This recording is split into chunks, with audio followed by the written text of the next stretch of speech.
Hi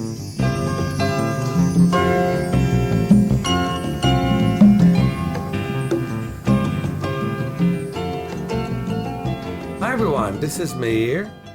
A quiet day at the School for Self-Healing, a day of reflection, a day of relaxation for us.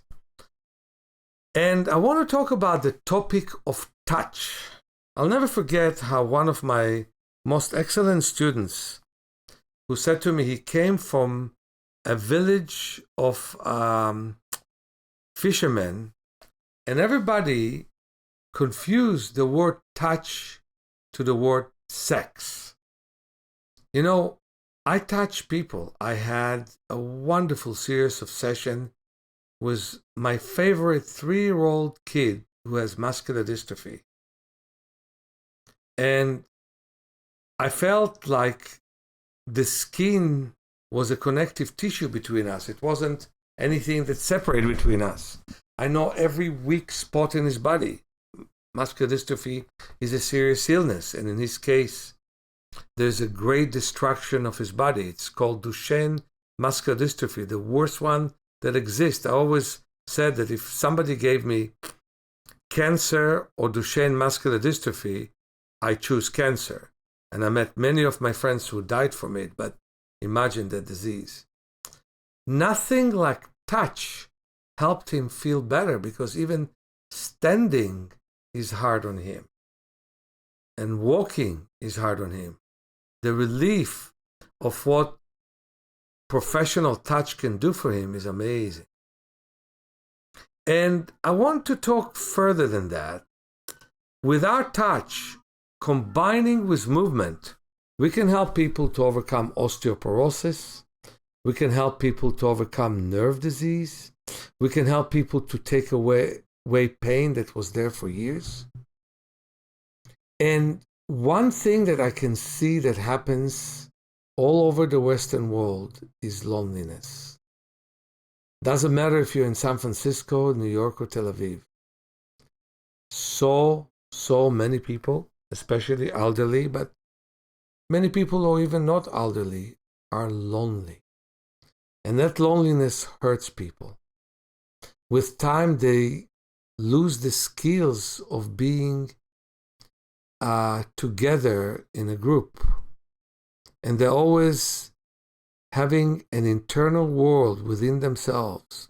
Sometimes artificially they appear to be extrovert, but everything is inside. And that loneliness, in many ways, is depressing, and it leads to series of illnesses. And I think that one of the things that is missing in our society is loving touch. And I want to clarify, non-sexual loving touch. There is something so much more loving in the touch that I had to this wonderful little boy, and so loving to the touch that I had with a woman who struggled with a vision in her 50s, and touch that I have to all kinds of people with all kinds of suffering that really help them. Look at the animal kingdom. Wolves lick each other. Dogs lick each other. I'll never forget how I had a sore in my leg that healed very quickly after a beautiful little dog licked me there. Immediately she saw me and put her tongue on my sore, licked it, and at the end of the night, there was no sore.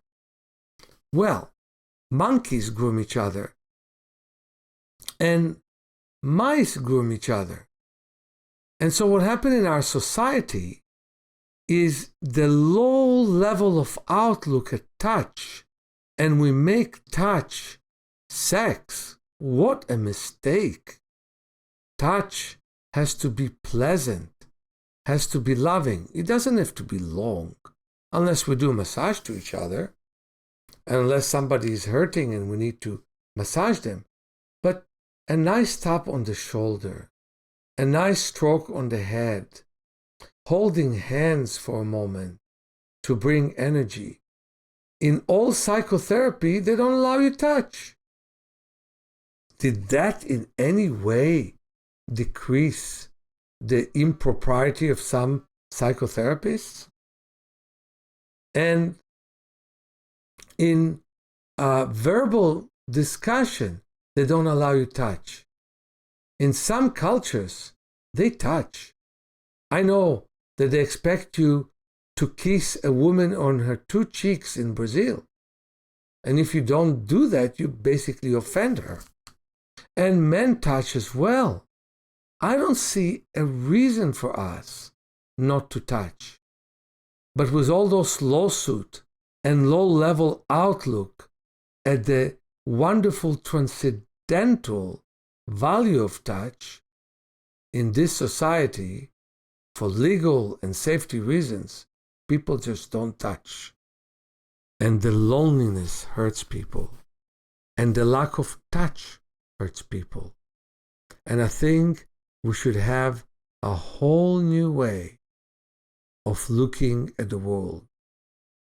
If anyone agrees to that, and of course these days we should always ask, tap them on the shoulder. I remember one wonderful lady who said to me, I don't shake hands, I'm a hugger. And it was wonderful to hug her as a goodbye after giving a nice treatment to her mother. And she took care of her mother, which was very important. These days, because of the situation as it is, I don't initiate hug with anyone unless they come to me and want to hug me. That's the only way to survive these days. But boy, would I prefer a different world when without much hesitation, people will just hug each other when they depart and hug each other when they meet and shake hands more frequently and massage each other's shoulders if they think that the other person is in need, without any excuse, without any need to explain yourself. What a different world we would have. We would have a world of less lonely people and more love that moves from one heart to another. So that's my message today, not as important as the other messages where I give you advice of how to overcome eye strain, eye disease, tell you wonderful stories. But I really feel that this is missing in our life, and I can't wait until we'll have a new century, and we may have to wait 100 years, until touch is revered, loved, and accepted, and is not being attacked as something different than giving a wonderful, tender, loving affection, even if it is for a second or two. Many blessings, Meir.